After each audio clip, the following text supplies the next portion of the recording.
Sleepless Persian, thy gods are good to thee. Try yet again, O Captain. Double or quits. No more. I am not in the vein. And who goes there? The bearer of evil tidings. Pass him. Ask for young captain and bow the head in the house of the queen. No, go anoint thy javelin with fat of swine, O blackamoor, for before morning the Romans will make thee easy to the very butt. Who art thou that laughest in the house of Cleopatra, and in the teeth of Belzenor, captain of her guard? I am Bel-Afris, descended from the gods. Hail, cousin.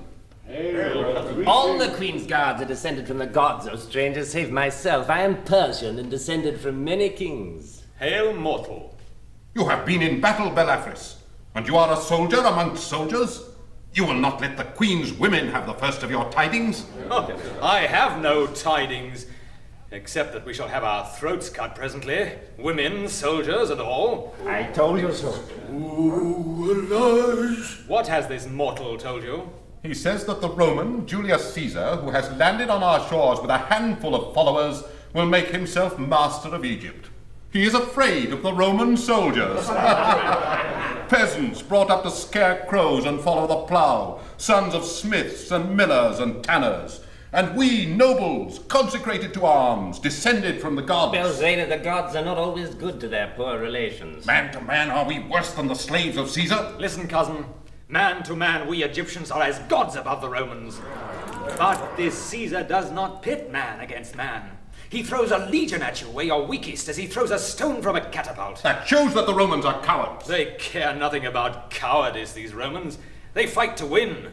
The pride and honor of war are nothing to them. Tell us the tale of the battle, what befell. Aye, tell us, Bel-Afris. Know then that I am a novice in the guard of the Temple of Ra in Memphis, serving neither Cleopatra nor her brother Ptolemy, but only the high gods. We went a journey to inquire of Ptolemy why he had driven Cleopatra into Syria, and how we of Egypt should deal with the Roman Pompey, newly come to our shores after his defeat by Caesar at Pharsalia. What think ye did we learn?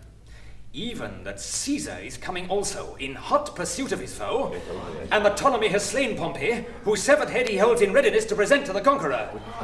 Nay more, we found that Caesar is already come, for we had not made half a day's journey on our way back, when we came upon a city rabble, flying from his legions, whose landing they'd gone out to withstand. And ye, the temple guard, did ye not withstand these legions? What man could that we did? But there came the sound of a trumpet whose voice was as the cursing of a black mountain. Then saw we a moving wall of shields coming towards us.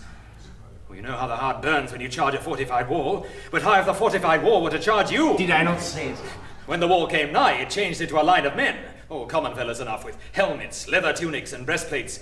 Every man of them flung his javelin. The one that came my way drove through my shield as through a papyrus. Lo there. And would have gone through my neck had I not stooped. And your men? Fled, scattered like sheep. Cowardly slaves, leaving the descendants of the gods to be butchered. The descendants of the gods did not stay to be butchered, cousin. The battle was not to the strong, but the race was to the swift. The Romans, who have no chariots, sent a cloud of horsemen in pursuit and slew multitudes.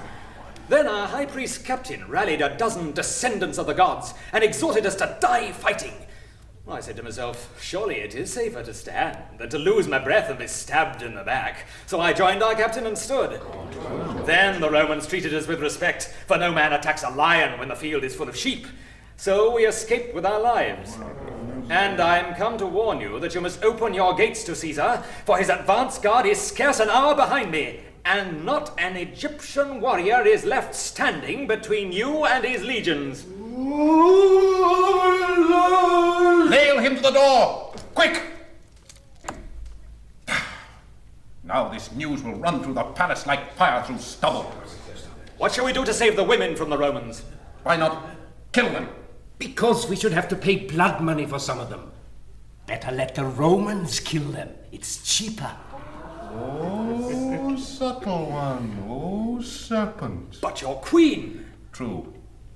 We must carry off Cleopatra. Will ye not await her command? Command? A girl of 16? Not we. At Memphis ye deem her queen. Here we know better. I will take her on the crupper of my horse. When we soldiers have carried her out of Caesar's reach, Then the priests and the nurses and the rest of them can pretend she is a queen again and put their commands into her mouth. Listen to me, Berzena. Speak, O subtle beyond thy years. This Caesar is a great lover of women.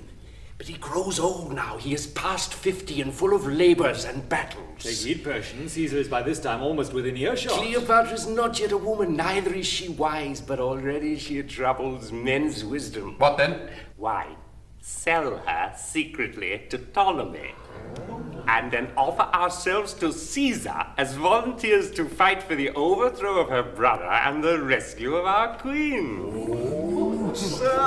He will conquer and kill her brother and reign in Egypt with Cleopatra for his queen, and we shall be her guard. No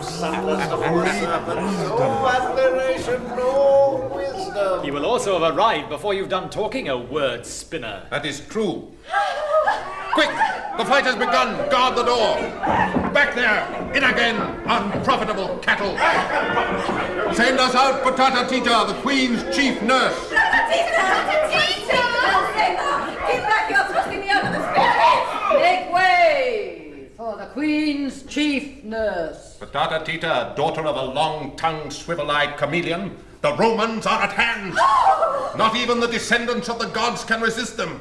For they have each man 7 arms, each carrying 7 spears. The blood in their veins is boiling quicksilver, and their wives become mothers in 3 hours and are slain and eaten the next day.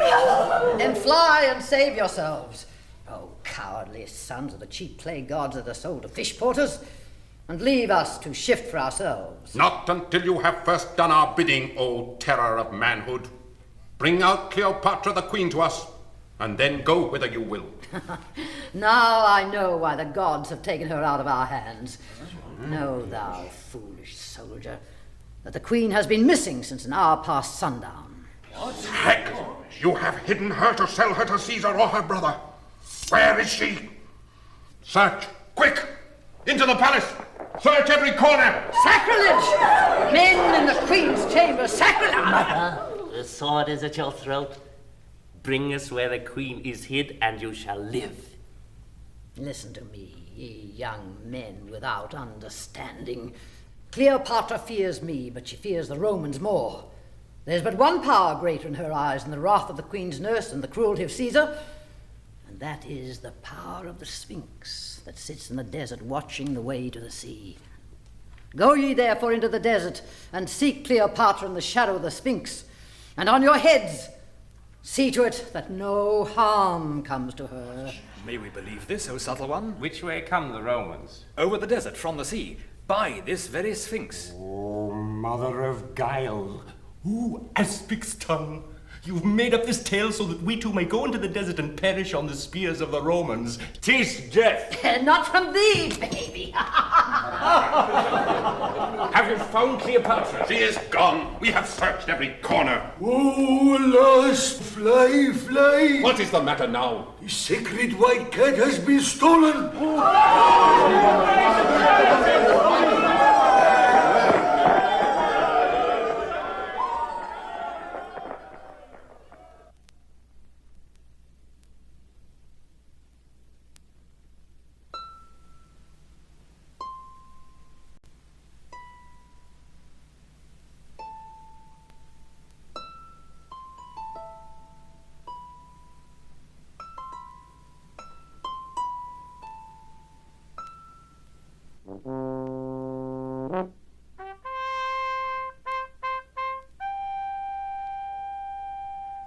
Hail, Sphinx.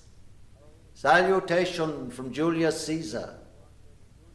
I have wandered in many lands, seeking the lost regions from which my birth into this world exiled me, in the company of creatures such as I myself. I found flocks and pastures, men and cities, but no other Caesar.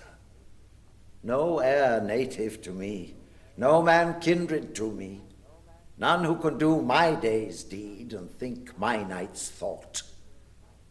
In the little world yonder, Sphinx, my place is as high as yours in this great desert. Only I wander, and and you sit still. I conquer, and you endure. I work and wonder, you watch and wait. I look up and I'm dazzled, look down and I'm darkened, look round and I'm puzzled, whilst your eyes never turn from looking out of the world to the lost region, the home from which we have strayed. Sphinx, you and I, strangers to the race of men, are no strangers to one another. Have I not been conscious of you and of this place since I was born? Rome, the madman's dream. This is my reality. These starry lamps of yours I have seen from afar in Gaul, in Britain, in Spain, in Thessaly, signaling great secrets to some eternal sentinel below, whose post I never could find. And here, at last, is their sentinel, an image of the constant and immortal part of my life, silent, full of thoughts, alone in the silver desert. My way hither was the way of destiny, for I am he of whose genius you are the symbol, part brute, part woman, and part God. Nothing of man in me at all. Have I read your riddle, Sphinx? Oh, gentlemen. Immortal gods! Oh, gentlemen, don't run away. Oh, gentlemen, don't run away. This to Julius Caesar. Oh, gentlemen, climb up here quickly or the Romans will come and eat you. A child at its breast, a divine child. Come up quickly. You must get up at its side and creep round. Who are you? Cleopatra, Queen of Egypt. Queen of the Gypsies, you mean? You must not be disrespectful to me or the Sphinx will let the Romans eat you. Come up. It is quite cozy here. What a dream, what a magnificent dream. Only let me not wake and I will conquer 10 continents to pay for dreaming it out to the end. Take care. Oh. That's right. Now sit down. You may have its other paw. It is very powerful and will protect us, but it would not take any notice of me or keep me company. I'm glad you've come. I was very lonely. Did you happen to see a white cat anywhere? Have you lost one? Yes, the sacred white cat. Is it not dreadful? I brought him here to sacrifice him to the Sphinx, but when we got a little way from the city, a black cat called him, and he jumped out of my arms and ran away to it. And what are you doing here at this time of night? Do you live here? Of course not. I am the queen, and I shall live in the palace at Alexandria when I have killed my brother who drove me out of it. When I am old enough, I shall do just what I like. I shall be able to poison the slaves and see them wriggle and pretend to Futatata that she is going to be put into the fiery furnace. Meanwhile, why are you not at home and in bed? Because the Romans are coming to eat us all. You are not at home and in bed either. Yes, I am. I live in a tent, and I'm now in that tent, fast asleep and dreaming. Do you suppose that I believe you are real, you impossible little dream witch? You are a funny old gentleman. I like you. Ah, that spoils the dream. Why don't you dream that I am young? Oh, I wish you were. Only I think I should be more afraid of you. I like men, especially young men with round, strong arms, but I am afraid of them. You are old, rather thin, and stringy, but you have a nice voice, and I like to have somebody to talk to. Though I think you are a little mad. It is the moon that makes you talk to yourself in that silly way. What, you heard that, did you? I was saying my prayers to the great Sphinx. But this isn't the great Sphinx. What? This is only a dear little kitten of a Sphinx. Why, the great Sphinx is so big that it has a temple between its paws. This is my pet Sphinx.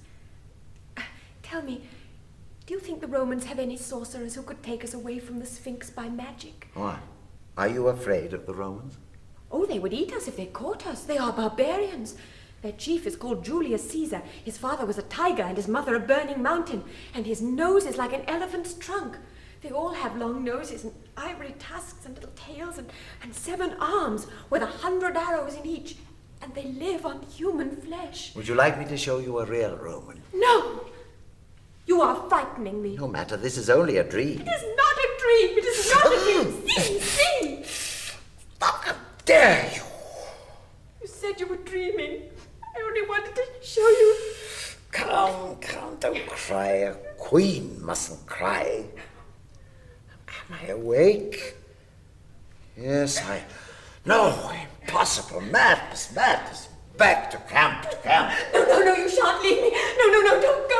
I'm afraid of the Romans. Cleopatra, can you see my face well?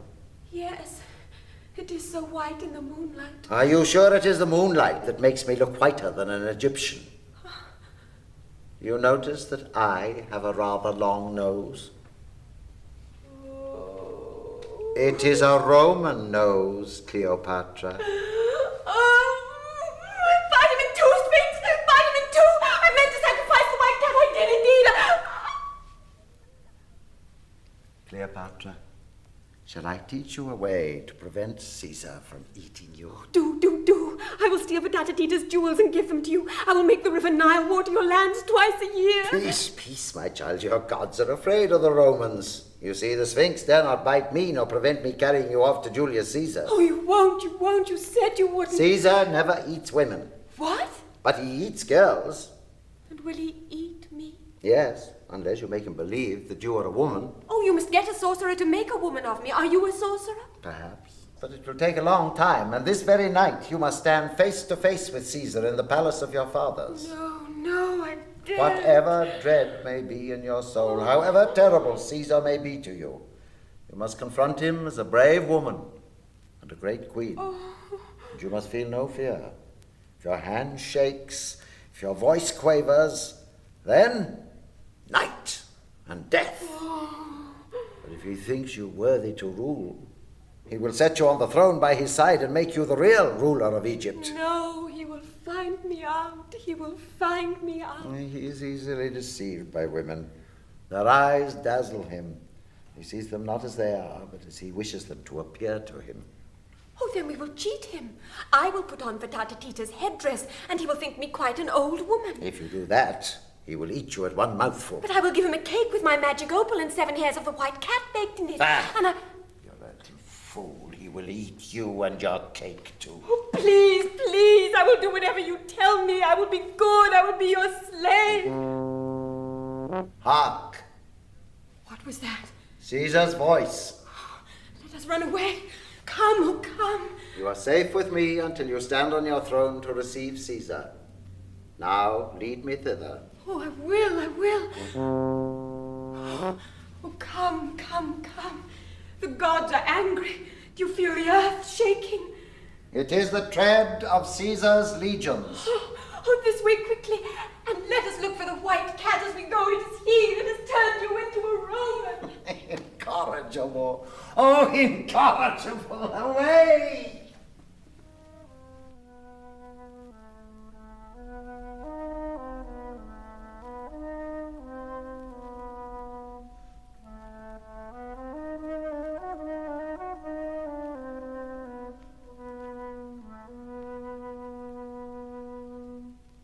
What place is this? This is where I sit on the throne when I am allowed to wear my crown and robes.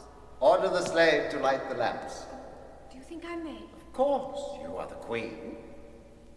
Go on. Light all the lamps. Stop!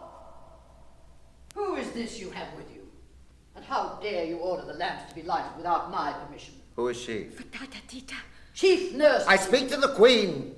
Be silent. Is this how your servants know their places? Send her away.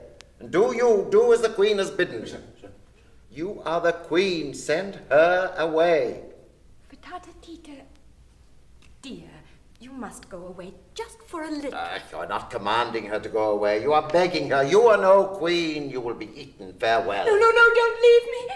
A Roman does not stay with queens who are afraid of their slaves. I'm not afraid. Indeed, I'm not afraid. We shall see who is afraid here. Cleopatra! On your knees, woman. Am I also a child that you dare trifle with me? Slave, can you cut off a head? Have you remembered yourself, mistress? Oh, Queen, Forget not thy servant in the days of thy greatness. Go. Be gone. Go away. Give me something to beat her with. You scratch kitten, do I you? will beat somebody. I will beat him. There. Oh, I'm a queen at last. A real queen. Cleopatra the queen. Oh, I love you for making me a queen. But queens love only kings. I will make all the men I love kings. I will make you a king. I will have many young kings with round, strong arms, and when I'm tired of them, I will whip them to death. But you shall always be my king, my nice, kind, wise, good old king. Oh, my wrinkles, and my child's heart. You will be the most dangerous of all Caesar's conquests. Caesar! I forgot Caesar. You will tell him that I am a queen, will you not? A real queen. Listen. Let us run away and hide until Caesar is gone. If you fear Caesar, you are no true queen. And though you were to hide beneath a pyramid, he would go straight to it and lift it with one hand. And then... Be afraid if you dare. Aha! Caesar approaches the throne of Cleopatra. Come, take your place. Oh there, Tita Tota. Oh, how do you call your slaves? Clap your hands. Bring the queen's robes and her crown and her women and prepare her. Yes, the crown, Vidata Tita. I shall wear the crown. For whom must the queen put on her state? For a citizen of Rome, a king of kings, Tota Tita. How dare you ask questions? Go and do as you are told. Caesar will know that I am a queen when he sees my crown and robes, will he not? No. How shall he know that you're not a slave dressed up in queen's ornaments? You must tell him. He will not ask me. He will know Cleopatra by her pride, her courage, her majesty, and her beauty. You're trembling. No. No. Of all the queen's women, these three alone are left. The rest are fled. Good. 3 are enough. Poor Caesar generally has to dress himself. The queen of Egypt is not a Roman barbarian. Be brave, my nursling. Hold up your head before this stranger. Is it sweet or bitter to be a queen, Cleopatra? Bitter. Cast out fear, and you will conquer Caesar. Tota, are the Romans at hand? They are at hand, and the guard has fled. The Romans are in the courtyard! The queen must face Caesar alone. Answer, so be it. So be it.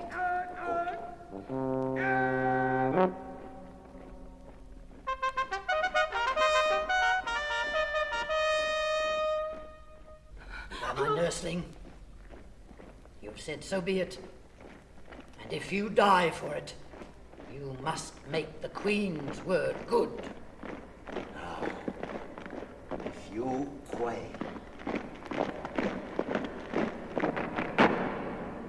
Hail, Caesar! Hail, Caesar!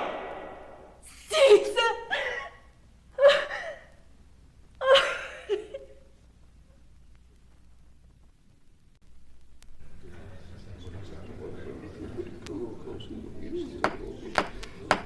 The king of Egypt has a word to speak. Peace for the king's word.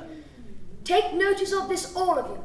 I am the firstborn son of Auletes, the flute blower, who was your king. My sister Berenice drove him from his throne and reigned in his stead. But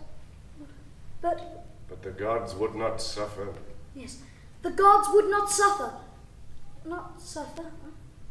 I forget what the gods would not suffer. Let Pothinus, the king's guardian, speak for the king. The king wished to say that the gods would not suffer the impiety of his sister to go unpunished. Yes, I remember the rest of it. And my father took Berenice, my sister, and struck her head off. And now that my father is dead, my sister Cleopatra would snatch the kingdom from me and reign in my place. But the gods would not suffer.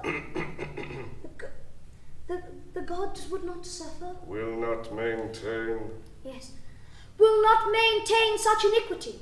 She hath cast a spell on the Roman Julius Caesar to make him uphold her false pretense to rule in Egypt. Take notice then that I will not suffer. That I will not suffer. What is it that I will not suffer? The king will not suffer a foreigner to take from him the throne of our Egypt. Aye. Tell the king, Achilles, how many soldiers and horsemen follow the Roman. Let the king's generals speak. But 2 Roman legions, O king. 3,000 soldiers and scarce 1,000 horsemen. Be so. Caesar approaches. The king permits the Roman commander to enter. Which is the king? The man or the boy? I am Pothinus, the guardian of my lord the king. So you are the king. Dull work at your age, eh? Your servant, Pothinus. And this gentleman? Achilles, the king's general. A general, eh? I am a general myself, but I began too old. Health and many victories, Achilles. As the gods will, Caesar. And you, sir, are? Theodotus, the king's tutor. You teach men how to be kings, Theodotus. That is very clever of you. And this place? The council chamber of the chancellors of the king's treasury, Caesar. Ah, that reminds me, I want some money. The king's treasury is poorer, Caesar. My master would say that there is a lawful debt due to Rome by Egypt, contracted by the king's deceased father to the triumvirate, and that it is Caesar's duty to his country to require immediate payment. No, I forgot. I have not made my companions known here. Pothinus, this is Britannis, my secretary. How do you do? He is an islander from the western end of the world, a day's voyage from Gaul. This gentleman is Rufio, my comrade in arms. Pothinus, I want 1,600 talents. 40 million sesterces? Impossible. There is not so much money in the king's treasury. Only 1,600 talents, Pothinus. Why count it in sesterces? A sestertius is only worth a loaf of bread. And a talent is worth a racehorse. I say it is impossible. We have been at strife here because the king's sister Cleopatra falsely claims his throne. The king's taxes have not been collected for a whole year. Yes, they have, Pothinus. My officers have been collecting them all morning. You must pay, Pothinus. Why waste words? You're getting off cheaply enough. Is it possible that Caesar, the conqueror of the world, has time to occupy himself with such a trifle as our taxes? My friend, taxes are the chief business of a conqueror of the world. Then take warning, Caesar. This day the treasures of the temple and the gold of the king's treasury shall be sent to the mint to be melted down for our ransom in the sight of the people. They shall see us sitting under bare walls and drinking from wooden cups. And their wrath be on your head, Caesar, if you force us to this sacrilege. Do not fear, Pothinus. The people know how well wine tastes in wooden cups. In return for your bounty, I will settle this dispute about the throne for you, if you will. What say you? If I say no, will that hinder you? No. You say the matter has been at issue for a year, Pothinus. May I have 10 minutes at it? You will do your pleasure, doubtless. Good. But first, let us have Cleopatra here. She is not in Alexandria. She is fled into Syria. I think not. Call Tota Tita. Ho there, Tita Tota! Who pronounces the name of Fatata Tita, the queen's chief nurse? Nobody can pronounce it, Tota, except yourself. Where is your mistress? Will the queen favor us with her presence for a moment? Am I to behave like a queen? Yes. Pothinus. I'm not going to speak to you. Now be quiet. Open your mouth again before I give you leave, and you shall be eaten. Pothinus, hear what I propose. Yes, Caesar there. Ptolemy and Cleopatra shall reign jointly in Egypt. What of the king's younger brother and Cleopatra's younger sister? There's another little Ptolemy Caesar, so they tell me. We'll make them both the president of Cyprus. Cyprus is no use to anybody. No matter, you shall have it for the sake of peace. Peace with honor, Pothinus. Caesar, be honest. The money you demand is the price of our freedom. Take it and leave us to settle our own affairs. Egypt for the Egyptians. Do you forget that there's a Roman army of occupation here, left by Aulus Gabinius when he set up your toy king for you? And now under my command. I am the Roman general here, Caesar. And also the Egyptian general, eh? That is so, Caesar. So you can make war on the Egyptians in the name of Rome, and on the Romans, on me, if necessary, in the name of Egypt. That is so, Caesar. And which side are you on at present, if I may presume to ask, General? On the side of the right and of the gods. How many men have you? That will appear when I take the field. Are your men Romans? If not, it matters not how many there are. Provided you're no stronger than 500 to 10. It is useless to try to bluff us, Rufio. Caesar has been defeated before and may be defeated again. A few weeks ago, Caesar was flying for his life before Pompey. A few months hence, he may be flying for his life before Cato and Juba of Numidia, the African king. What can you do with 4,000 men? And without money. Away with you. Begone! Away with you! Why do you let them talk to you like that, Caesar? Are you afraid? Why, my dear, what they say is quite true. If you go away, I shall not be queen. I shall not go away until you are queen. Achilles, if you are not a fool, you will take that girl whilst she is under your hand. Why not take Caesar as well, Achilles? Well said, Rufio. Why not? Well, try, Achilles. Brother! You are Caesar's prisoners, all of you. No. By no means. Caesar's guests, gentlemen. Won't you cut their heads off? What? Cut off your brother's head? Why not? He would cut off mine if he got the chance, wouldn't you, Ptolemy? I would. I will too when I grow up. Caesar, if you attempt to detain us... He will succeed, Egyptian. Make up your mind to that. We hold the palace, the beach, and the eastern harbor. The road to Rome is open, and you shall travel it if Caesar chooses. I could do no less, Pothinus, to secure the retreat of my own soldiers. I am accountable for every life among them. But you are free to go.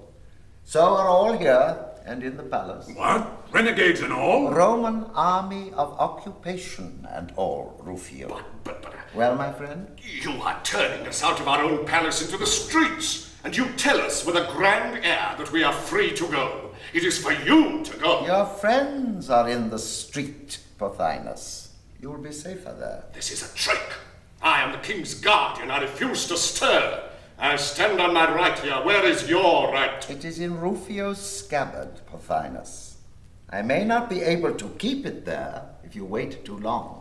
And this is Roman justice. But not Roman gratitude, I hope. Gratitude? Am I in your debt for any service, gentlemen? Is Caesar's life of so little account to him that he forgets that we have saved it? My life? Is that all? Your life, your laurels, your future. It is true. I can call a witness to prove that but for us, the Roman army of occupation, led by the greatest soldier in the world, would now have Caesar at its mercy. Hold there! Lucius Septimius! If my voice can reach you, come forth and testify before Caesar. No. Yes, I say. Let the military tribune bear witness. Bear witness, Lucius Septimius. Caesar came hither in pursuit of his foe. Did we shelter his foe? As Pompey's foot touched the Egyptian shore, his head fell by the stroke of my sword. Under the eyes of his wife and child. Remember that, Caesar. They saw it from the ship he had just left. We have given you a full and sweet measure of vengeance. Our first gift to you as your galley came into the roadstead was the head of your rival for the empire of the world. Bear witness, Lucius Septimius, is it not so? It is so. With this hand that slew Pompey, I placed his head at the feet of Caesar. Murderer. So would you have slain Caesar had Pompey been victorious at Pharsalia. Woe to the vanquished, Caesar. When I served Pompey, I slew as good men as he, only because he conquered them. His turn came at last. The deed was not yours, Caesar, but ours. Nay, mine, for it was done by my counsel.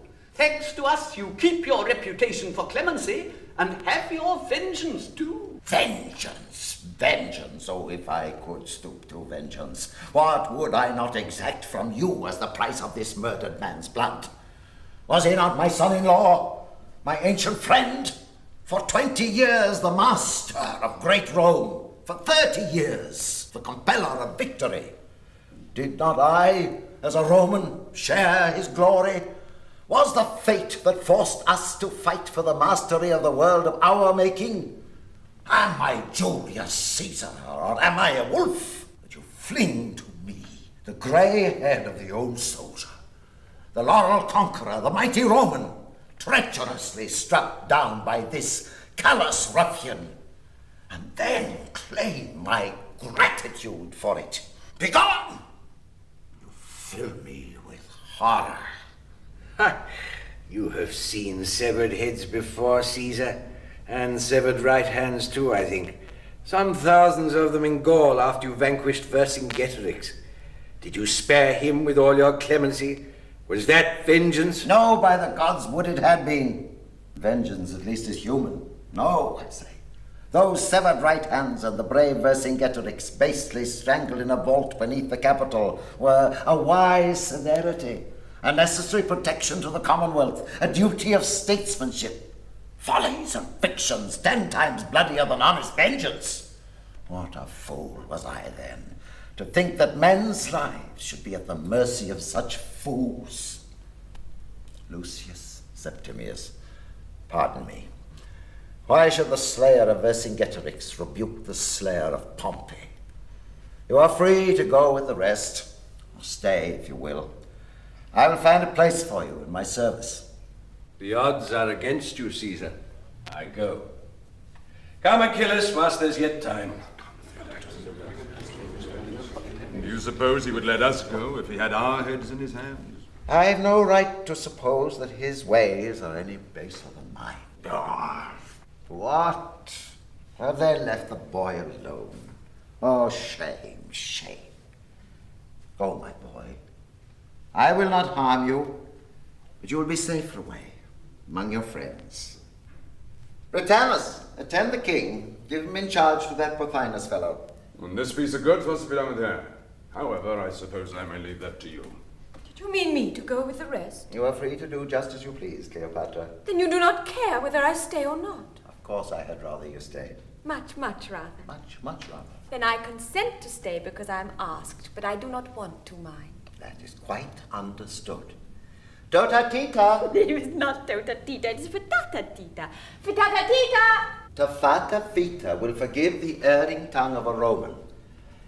Tota, the queen will hold her state here in Alexandria, engage women to attend upon her, and do all that is needful. Am I then the mistress of the queen's household? No, I am the mistress of the queen's household. Go and do as you are told, or I will have you thrown into the Nile this very afternoon to poison the poor crocodiles. Oh, no, no. Oh, yes, yes, you are very sentimental, Caesar, but you are clever, and if you do as I tell you, you will soon learn to govern. Cleopatra, I really think I must teach you, after all. You must not talk to me now as if I were a child. You've been growing up since the Sphinx introduced us the other night. And you think you know more than I do already. No, that would be very silly of me. Of course I know that, but are you angry with me? No. Then why are you so thoughtful? I have work to do, Cleopatra. Work? You are tired of talking to me, and that is your excuse to get away from me. Well, another minute. But then, work. Work? What nonsense. You must remember that you are a king now. I have made you one. Kings don't work. Oh, who told you that, little kitten, eh? My father was king of Egypt, and he never worked, but he was a great king, and cut off my sister's head because she rebelled against him and took the throne from him. Well, and how did he get his throne back again? I will tell you. Beautiful young man with strong, round arms came over the desert with many horsemen and slew my sister's husband and gave my father back his throne. I was only 12 then. Oh, I wish he would come again. Now that I am queen, I would make him my husband. Might be managed, perhaps. For it was I who sent that beautiful young man to help your father. You know him? I do. Has he come with you? Oh, I wish he had. I wish he had. If only I were a little older, so that he might not think me a mere kitten as you do. But perhaps that is because you are old. He is many, many years younger than you, is he not? He is somewhat younger. Would he be my husband, do you think, if I asked him? Very likely. But I should not like to ask him. Could you not persuade him to ask me without knowing that I wanted him to? My poor child. Why do you say that as if you were sorry for me? Does he love anyone else? I'm afraid so. Then I shall not be his first love. Not quite the first. He's greatly admired by women. Oh, I wish I could be the first. But if he loves me, I'll make him kill all the rest. Tell me, is he still beautiful? Do his strong, round arms shine in the sun like marble? He is in excellent condition, considering how much he eats and drinks. Oh, you must not say common earthly things about him, for I love him. He is a god. He's a great captain of horsemen, and swifter of foot than any other Roman. What is his real name? His real name? Yes, I always call him Horus because Horus is the most beautiful of our gods, but I want to know his real name. His name is Mark Antony. Mark Antony. Mark Antony. Mark Antony. What a beautiful name. Oh, how I love you for sending him to help my father. Did you love my father very much? No, my child. But your father, as you say, never worked. I always work. So when he lost his crown, he had to promise me 16,000 talents to get it back for him.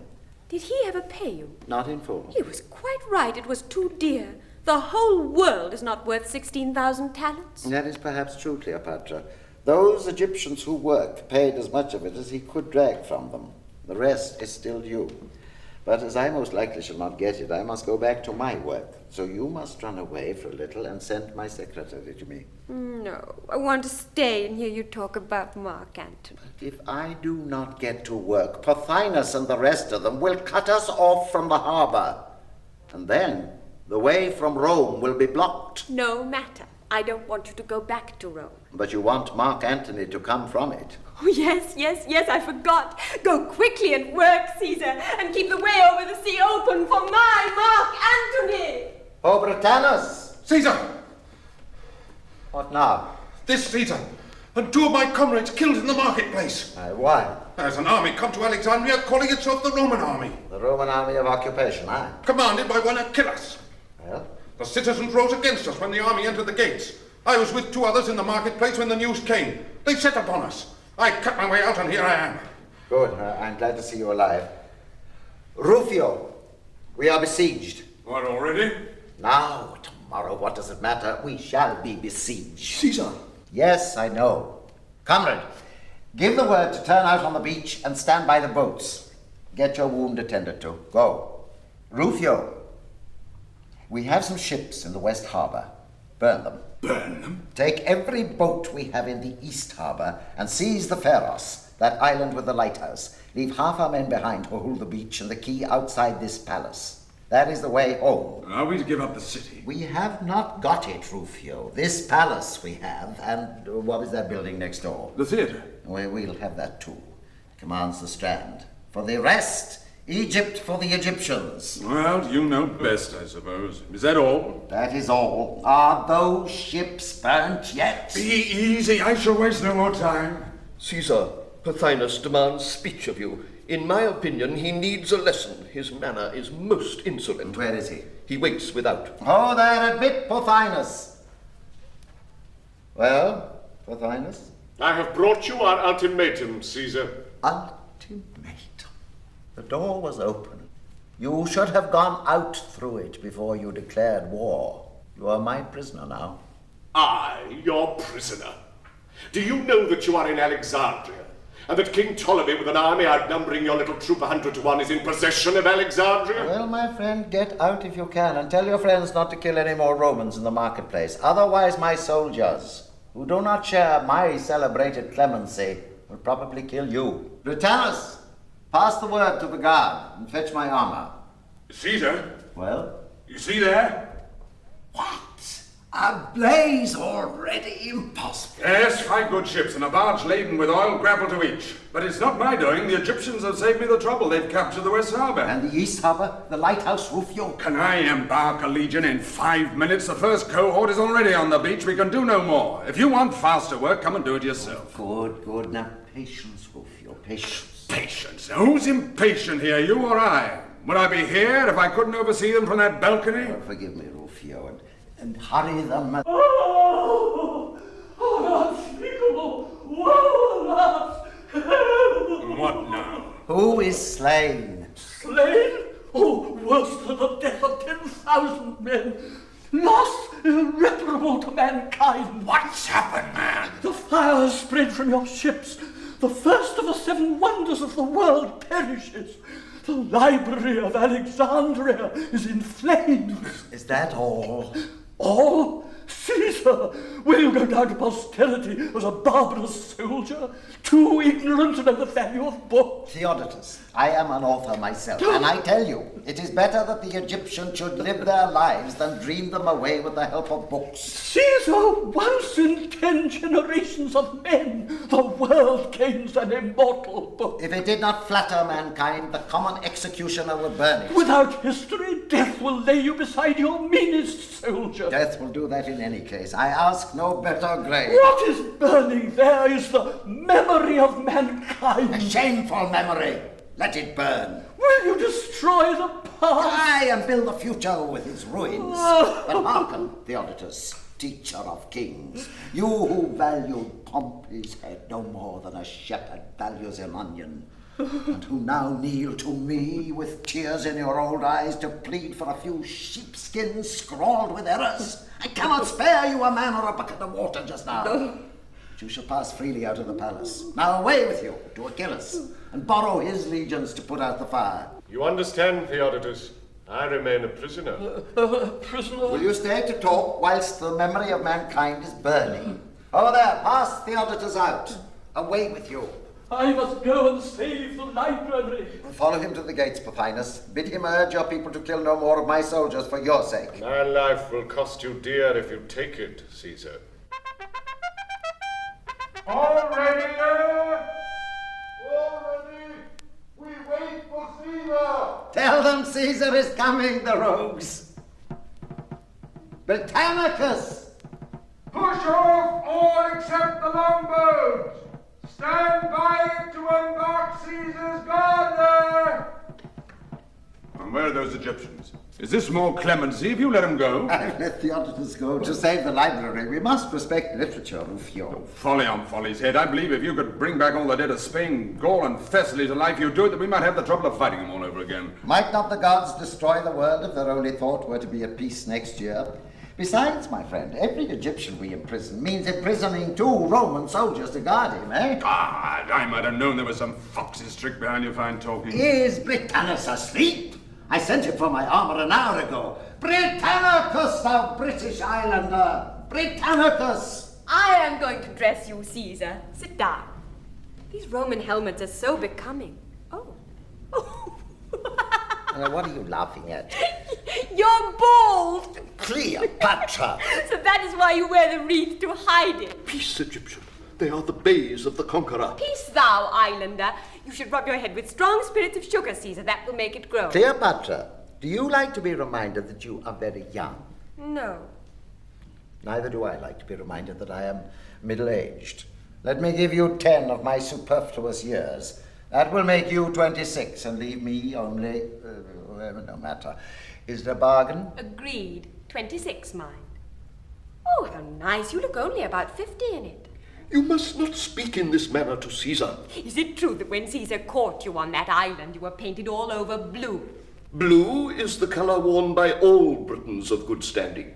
In war, we stain our bodies blue, so that though our enemies may strip us of our clothes and our lives, they cannot strip us of our respectability. Is this sword well set today, Britannicus? At Pharsalia it was as blunt as a barrel hook. It will split one of the Egyptians' hairs today, Caesar.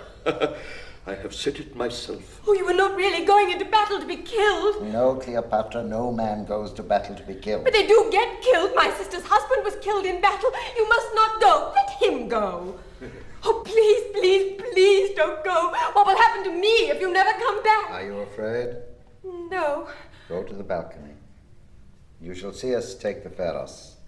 You must learn to look on battles. Go. That is well.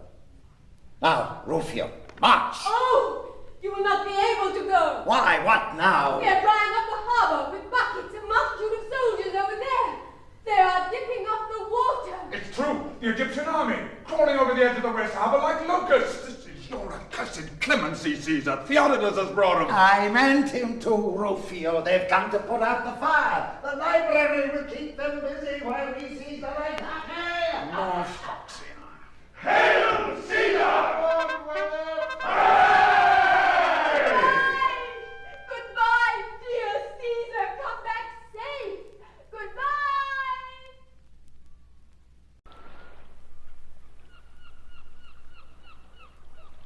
Who goes there, eh? Oh! What's this? Stand!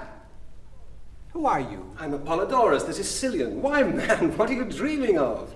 Is this Roman discipline? We are not here to watch the land, but the sea. Caesar has just landed on the Pharos. Hey, what have you here? Who is this piece of Egyptian crockery? Apollodorus, rebuke this Roman dog, and bid him bridle his tongue in the presence of the Tatatita, the mistress of the queen's household. My friend, this is a great lady who stands high with Caesar. And what is all this truck? Carpets, for the furnishing of the queen's apartments in the palace. Ho, ho, ho! So you are the carpet merchant. My friend, I'm a patrician, a worshipper of beauty. My calling is to choose beautiful things for beautiful queens. My motto is art for art's sake. That is not the password. It's a universal password. I know nothing about universal passwords. Either you give me the password for the day or get back to your shop. And how if I do neither? Then I will drive this pilum through you. At your service, my friend. Thrust your knife into the dog's throat, Apollodorus. Curse on you! Let me go! Help! Oh! Stab the little Roman reptile. Spit him on your sword. How now? What is all this? Why did you not stab him? There was time. Centurion, I am here by order of the Queen. The Queen? Hmm? Oh, yes, we'll pass him in. Pass all these bizarre people into the Queen with their goods. But mind you, pass no one out that you have not passed in.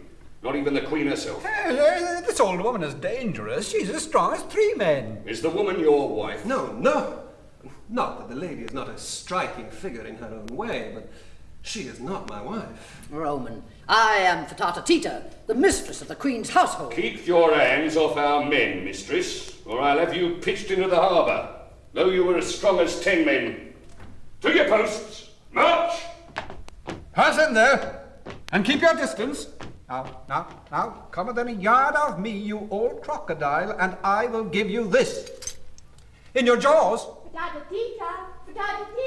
Go from the window! Go from the window! There are men here! I am coming down! No! Oh, what are you dreaming of? Oh, ye gods! Apollodorus, bid your men pick up your bales and in with me quickly. Tatatita? Oh, that ever I was born! Tatatita, I have thought of something. I want a boat at once. A boat? No, you cannot. Apollodorus, speak to the queen. Beautiful queen, I'm Apollodorus, the Sicilian, your servant from the bazaar. I've brought you the 3 most beautiful Persian carpets in the world to choose from. I have no time for carpets today. Get me a boat. What whim is this? You cannot go on the water except in the royal barge. Royalty, Tatatita, lies not in the barge, but in the queen. The touch of your majesty's foot on the gunwale of the meanest boat in the harbour will make it royal. Oh there, boatman! Pull into the steps! Apollodorus, you are my perfect knight, and I will always buy my carpets through you. Can you row, Apollodorus? My oars shall be your majesty's wings. Whither shall I row, my queen? To the lighthouse. Come! Stand. You cannot pass. How dare you? Do you know that I am the queen? I have my orders. You cannot pass. I will make Caesar have you killed if you do not obey me. He will do worse to me if I disobey my officer. Stand back. Tatatita, strangle him. Keep off there now. Keep off. Hold there! Guard! Help! Now, what is this? What now? Keep her off me. Keep her off! Now, make your report, soldier. What has happened? Centurion, he would have slain the queen. I would, sooner than let her pass. She wanted to take boat and go, so she said, to the lighthouse. I stopped her as I was ordered to. Cleopatra, I am loath to offend you, but without Caesar's express order, we dare not let you pass beyond the Roman lines. Caesar does not speak to me as you do. Have Caesar's centurions changed manners with his scallions? I do my duty. That is enough for me. Majesty, when a stupid man is doing something he's ashamed of, he always declares it is his duty. Oh, well. 2 more men to this post here, and see that no one leaves the palace but this man and his merchandise. To your posts, march!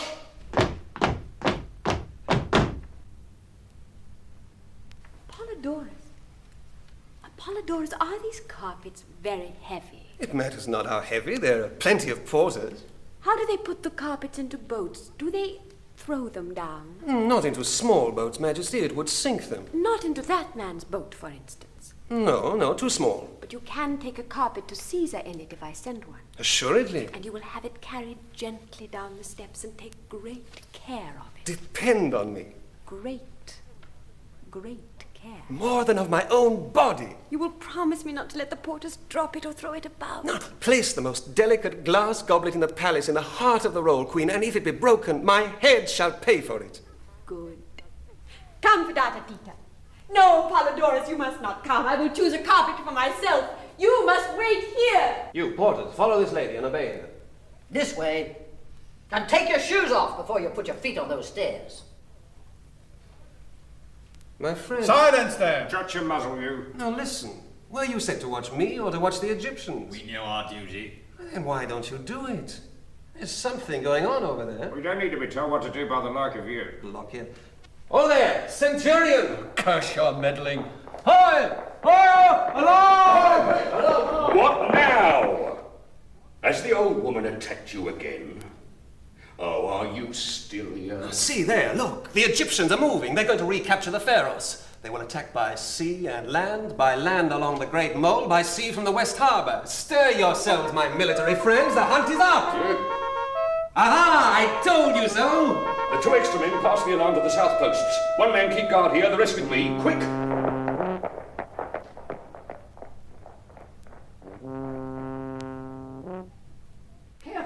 Careful, Polydorus! Do not drop it! You again! Peace, Roman fellow. You are now single-handed.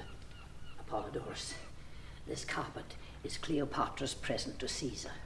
It has rolled up in it 10 precious goblets of the thinnest Iberian crystal and 100 eggs of the sacred blue pigeon.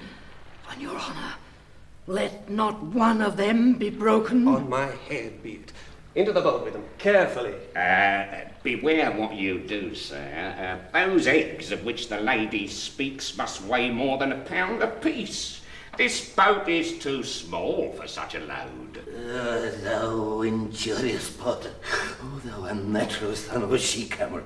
My boats have often carried 5 men. Shall it not carry your lordship and a bale of pigeons' eggs?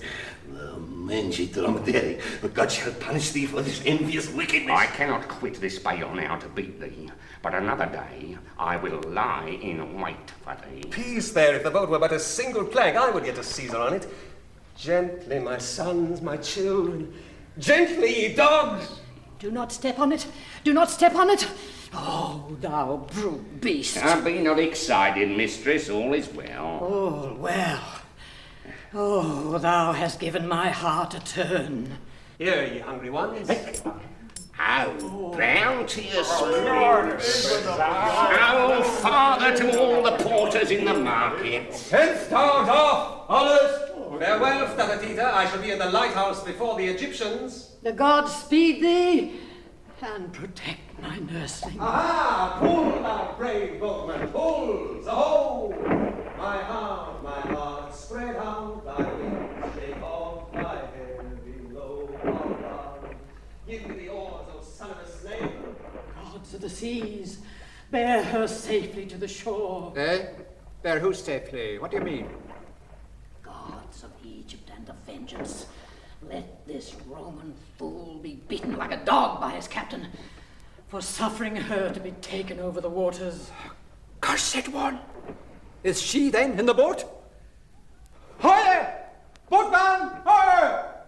My heart, be whole and free. Love is thy holy melody.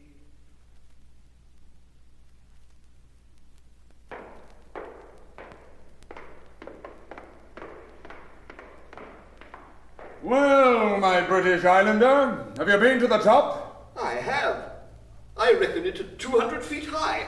Anybody up there? One elderly Tyrian to work the crane, and his son, a well-conducted youth of 14. What? An old man and a boy work that? 20 men, you mean? 2 only, I assure you.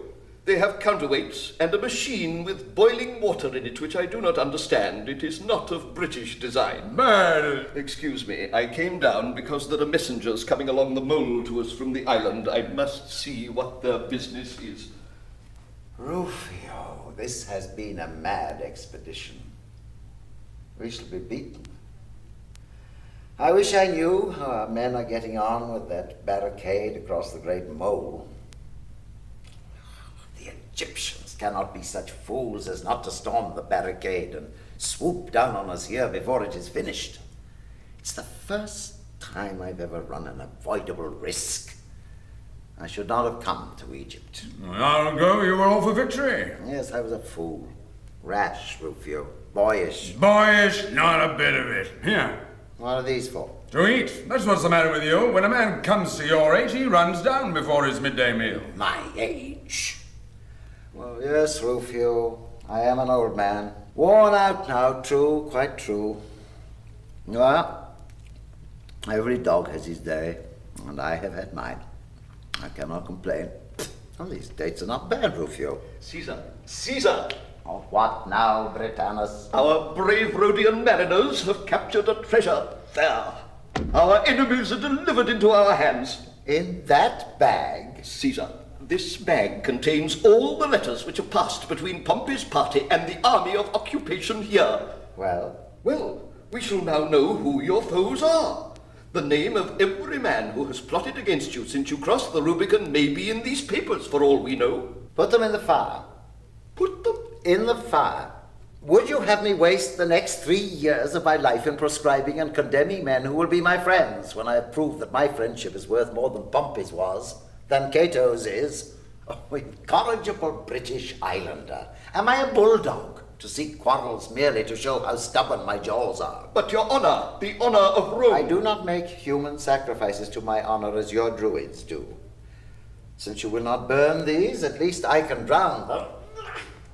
Oh, Caesar, my great master, if I could but persuade you to regard life seriously as men do in my country. Do they truly do so, Britannicus? Have you not been there? Have you not seen them? What Briton speaks as you do in your moments of levity? What Briton neglects to attend the services at the sacred grove?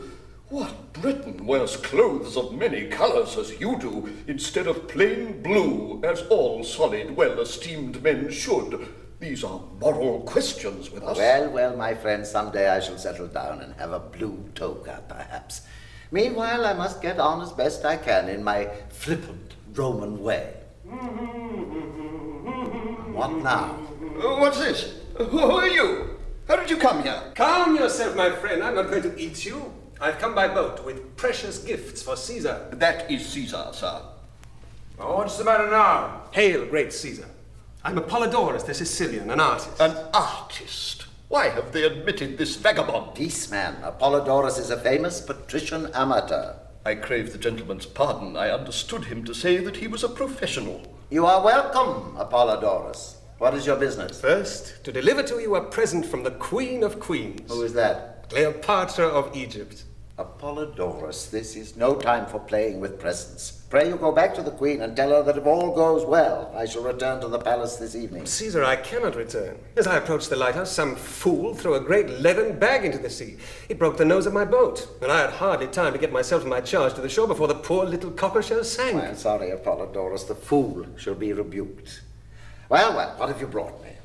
The Queen will be hurt if I do not look at it. Have we time to waste on this trumpery? The Queen's only a child. Just so, that is why we must not disappoint her. What is the present, Apollodorus? Caesar, it is a Persian carpet, a beauty. And in it are, so I am told, pigeons' eggs and crystal goblets and fragile, precious things.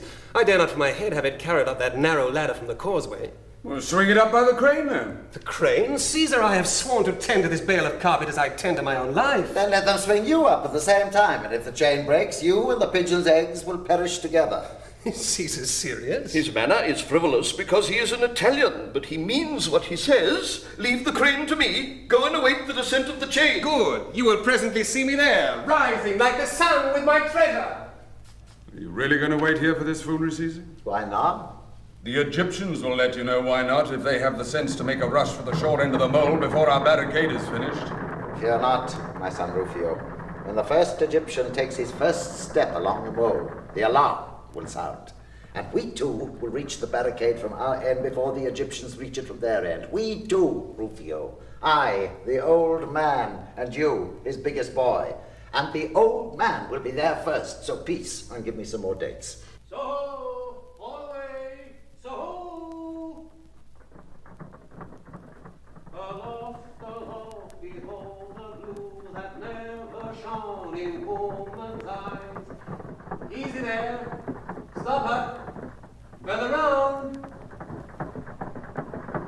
the way there!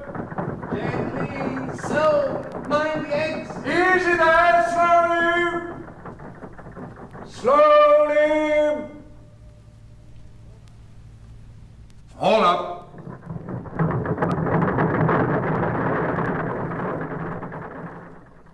Stand off, my friends. Let Caesar see. Nothing but a heap of shawls. Where are the pigeons' eggs? Approach, Caesar, and search for them among the shawls. Ah, treachery! Keep back, Caesar. I saw the shawl move. There's something alive there. It's a serpent. There, Caesar, thrust his hand into the sack where the serpent moves. Treacherous dog! Peace, put up your swords. Apollodorus, your serpent seems to breathe very regularly. This is a pretty little snake. Let's have the rest of you. Oh, I'm smothered. Oh, Caesar, a man stood on me in the boat, and a great sack or something fell upon me out of the sky. And then the boat sank, and then I was swung up into the air and bumped down. Well, never mind. Here you are, safe and sound at last. Aye, now that she is here, what are we to do with her? She cannot stay here, Caesar, without the companionship of some matron. Aren't you glad to see me? Yes, yes, I'm very glad. But Rufio is very angry, and Britannis is shocked. You can have their heads cut off, can you not? They would not be so useful with their heads cut off as they are now, my seabird. We shall have to go away presently and cut some of your Egyptians' heads off. How will you like being left here with the chance of being captured by that little brother of yours if we're beaten? But you mustn't leave me alone.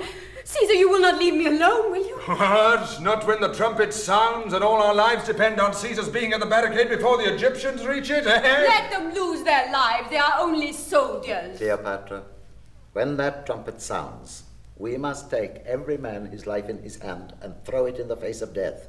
And of my soldiers who have trusted me, there is not one whose hand I shall not hold more sacred than your head. Apollodorus, you must take her back to the palace. Am I a dolphin, Caesar, to cross the seas with young ladies on my back? My boat is sunk. Does not matter. I will not go back. Nobody cares for me. Cleopatra. You want me to be killed. Poor child, your life matters little here to anyone but yourself.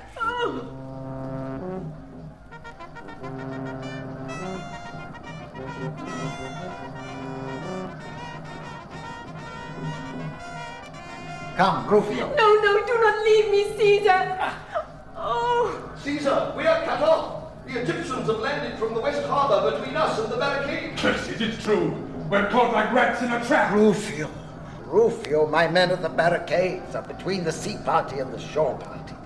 I've murdered them. Aye, that comes of fooling with this girl here. Look over the parapet, Caesar. We have looked, my friend. We must defend ourselves here. I've thrown the ladder into the sea. They cannot get in without it. And we can't get out. Have you thought of that? Not get out? Why not? You have ships in the East Harbor. The Rhodian galleys are standing in towards us already. And by what road are we to walk to the galleys, pray? By the road that leads everywhere, the diamond path of the sun and the moon. What are you talking about? I will show you. How far off is the nearest galley? Quarter of a mile. Good. Defend yourselves here until I send you a boat from that galley. Have your wings, perhaps? Water winged soldier, behold! Bravo, bravo! By Jupiter, I will do that too. You are mad, you shall not. Try not. Can I not swim as well as he? Can an old fool dive and swim like a young one? He's 25 and you're 50. Oh, Rufio, you forget yourself. I will race you to the galley for a week's pay, Father Rufio. Me. What is to become of me? Rufio, when you see me rise to the surface, throw her in. I will answer for her, and then in with you after her, both of you. Oh, no, I shall be drowned. Caesar, I am a man and a Briton, not a fish. I must have a boat. I cannot swim. Neither can I. Stay here then alone until I recapture the lighthouse. I will not forget you. Now, Rufio. You've made up your mind to this folly. The Egyptians have made it up for me. What else is there to do? And mind where you jump. I do not want to get your 14 stone in the small of my back as I come up. One last word, Caesar. Do not let yourself be seen in the fashionable part of Alexandria until you have changed your clothes. For Apollodorus,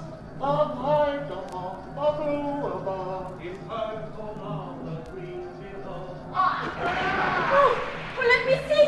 He'll be drowned.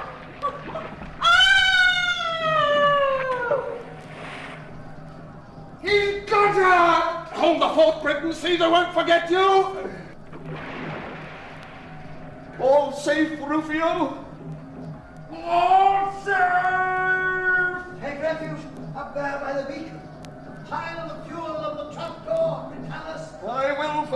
so, and then commend myself to my country's gods. The bolters have reached him! Hip, hip, hip! Hurrah!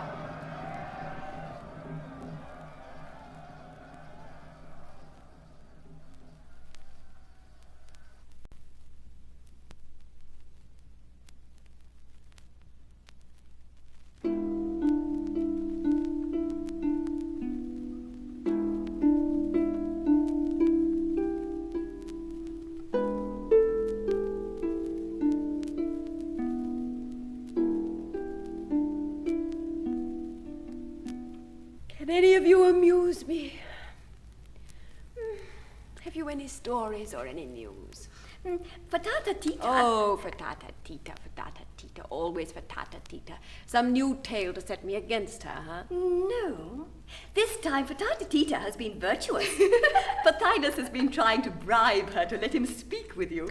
You all sell audiences with me as if I saw whom you please and not whom I please. You laugh, but take care. Take care. I will find out someday how to make myself served as Caesar is served. Old hook-nose. Silence, Charmian, do not you be a silly little Egyptian fool. Do you know why I allow you all to chatter impertinently just as you please, instead of treating you as Fatata Tita would treat you if she were queen? Because you try to imitate Caesar in everything, and he lets everybody say what they please to him. No, but because I asked him one day why he did so. And he said, let your women talk and you will learn something from them. What have I to learn from them, I said. What they are, said he, and oh, you should have seen his eye as he said it. You would have curled up, you shallow things. At whom are you laughing, at me or at Caesar? Oh, at Caesar. If you were not a fool, you would laugh at me, and if you were not a coward, you would not be afraid to tell me so.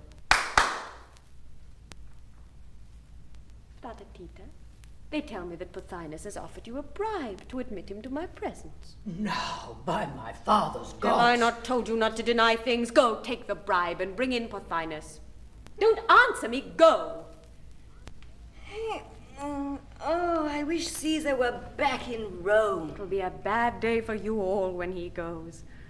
Oh, if I were not ashamed to let him see that I'm as cruel at heart as my father, I would make you repent that speech. Why do you wish him away? He makes you so terribly prosy and serious and learned and philosophical. It's worse than being religious at our ages. Caesar, that endless cackling, will you hold your tongues? Well, well, we must try to live up to Caesar. Pothinus calls here. There, that will do. Let him come in. Well, Pothinus, what is the latest news from your rebel friends? I am no friend of rebellion, and a prisoner does not receive news. You are no more a prisoner than I am, than Caesar is. These 6 months we've been besieged in this palace by my subjects. You are allowed to walk on the beach among the soldiers. Can I go further myself, or can Caesar? You are but a child, Cleopatra, and do not understand these matters. I see you do not know the latest news, Pothinus. What is that? That Cleopatra is no longer a child. Shall I tell you how to grow much older and much, much wiser in one day? I should prefer to grow wiser without growing older. Well, go up to the top of the lighthouse and get somebody to take you by the hair and throw you into the sea. He is right, Pothinus. You will come to the shore with much conceit washed out of you. Begone, all of you. I will speak with Pothinus alone. Drive them out, Fatata Tita. Now, Pothinus, why did you bribe Fatata Tita to bring you hither? Cleopatra, what they tell me is true. You are changed. Do you speak with Caesar every day for 6 months, and you will be changed? It is the common talk that you are infatuated with this old man. Infatuated? What does that mean? Made foolish, is it not? Oh, no. I wish I were. You wish you were made foolish? How so? When I was foolish, I did what I liked, except when Fatata Tita beat me, and even then I cheated her and did it by stealth. Now that Caesar has made me wise, it is no use my liking or disliking. I do what must be done and have no time to attend to myself. That is not happiness, but it is greatness. If Caesar were gone, I think I could govern the Egyptians. For what Caesar is to me, I am to the fools around me. Cleopatra, This may be the vanity of youth. Oh, no, it is not that I am so clever, but that the others are so stupid. Truly, that is the great secret. Well, now tell me what you came to say. I? Nothing. Nothing. At least, to beg for my liberty, that is all. For that you would have knelt to Caesar. No, Pothinus, you came with some plan that depended on Cleopatra being a little nursery kitten. Now that Cleopatra is a queen, the plan is upset. It is so. Aha! Is Cleopatra then indeed a queen, and no longer Caesar's prisoner and slave? Pothinus, we are all Caesar's slaves, all we in this land of Egypt, whether we will or no. And she who is wise enough to know this will reign when Caesar departs. You harp on Caesar's departure. What if I do? Does he not love you? Love me? Pothinus, Caesar loves no one. Who are those we love? Only those whom we do not hate. All people are strangers and enemies to us, except those we love. But it is not so with Caesar. He has no hatred in him. He makes friends with everyone as he does with dogs and children. His kindness to me is a wonder. Neither mother, father, nor nurse have ever taken so much care for me or thrown open their thoughts to me so freely. Well, is not this love? What, when he will do as much for the first girl he meets on his way back to Rome? His kindness is not for anything in me, it is in his own nature. But how can you be sure that he does not love you as men love women? Because I cannot make him jealous. I have tried. Perhaps I should have asked then, do you love him? Can one love a god? Besides, I love another Roman, one whom I saw long before Caesar, no god but a man, one who can love and hate, one whom I can hurt and who would hurt me. Does Caesar know this? Yes. And he is not angry? He promises to send him to Egypt to please me. I do not understand this man. You understand Caesar. How could you? I do, by instinct. Your Majesty caused me to be admitted today. What message has the Queen for me? This. You think that by making my brother king, you will rule in Egypt because you are his guardian and he is a little silly. The Queen is pleased to say so. The Queen is pleased to say this also, that Caesar will eat up you and Achilles and my brother as a cat eats up mice, and that he will put on this land of Egypt as a shepherd puts on his garment. And when he has done that, he will return to Rome and leave Cleopatra here as his viceroy. That he shall never do. We have 1,000 men to his 10, and we shall drive him and his beggarly legions into the sea. You rant like any common fellow. Go then and marshal your thousands and make haste. For Mithridates of Pergamos is at hand with reinforcements for Caesar. Caesar has held you at bay with 2 legions. We shall see what he will do with 20. Cleopatra! Enough! Enough! Caesar has spoiled me for talking to weak things like you. Let me go forth from this hateful place. What angers you? The curse of all the gods of Egypt be upon her. She has sold her country to the Roman that she may buy it back from him with her kisses. Fool. Did she not tell you that she would have Caesar gone? You listen.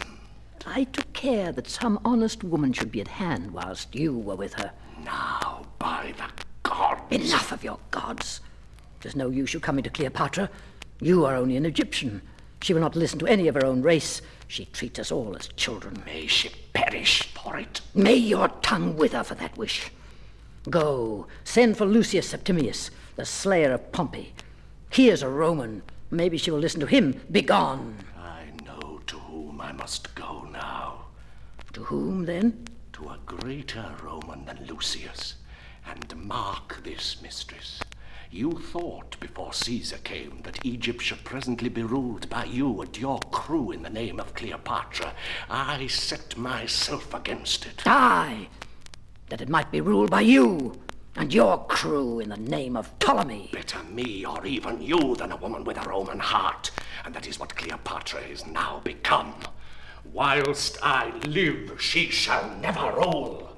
So guide yourself accordingly.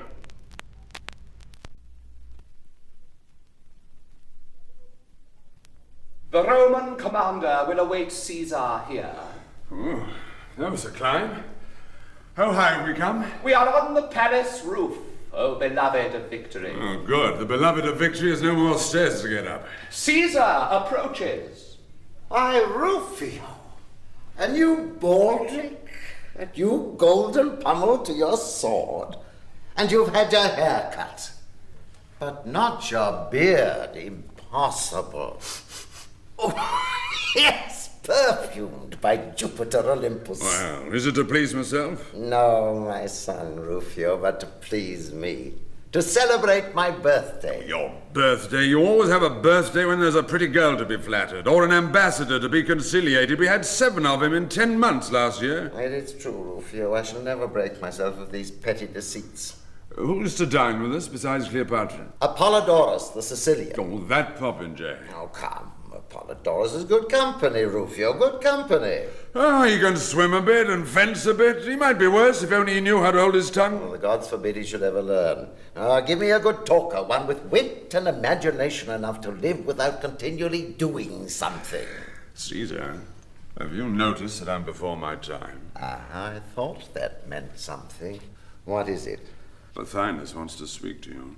I advise you to see him. There's some plotting going on here among the women.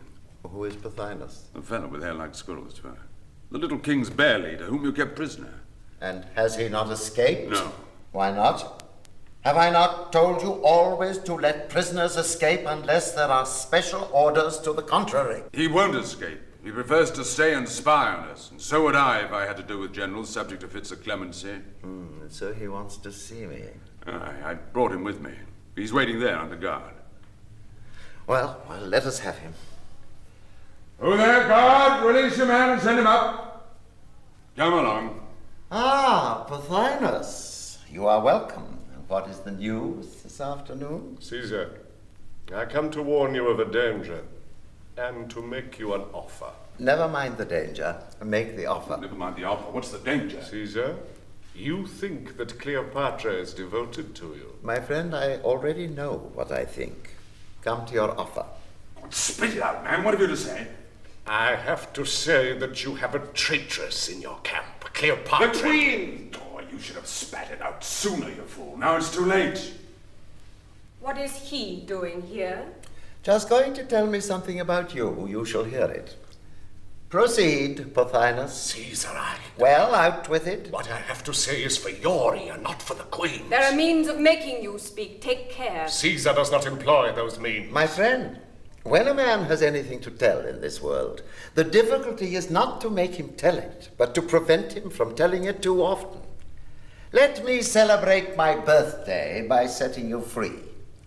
Farewell. We shall not meet again. Caesar, this mercy is foolish. Will you not give me a private audience? Your life may depend upon it. Yes, now we shall have some heroics. Pothinus. Caesar, the dinner will spoil if you begin preaching your favorite sermon about life and death. Peace, Rufio. I desire to hear Caesar. Your Majesty's heard it before. You repeated it to Apollodorus last week, and he thought it was all your own. Oh, there, guard. Pass the prisoner out. He's released. Now off with you. You've lost your chance. I will speak. You see? Torture would not have wrung a word from him. Caesar, you have taught Cleopatra the arts by which the Romans govern the world. At last, they cannot even govern themselves. What then? What then?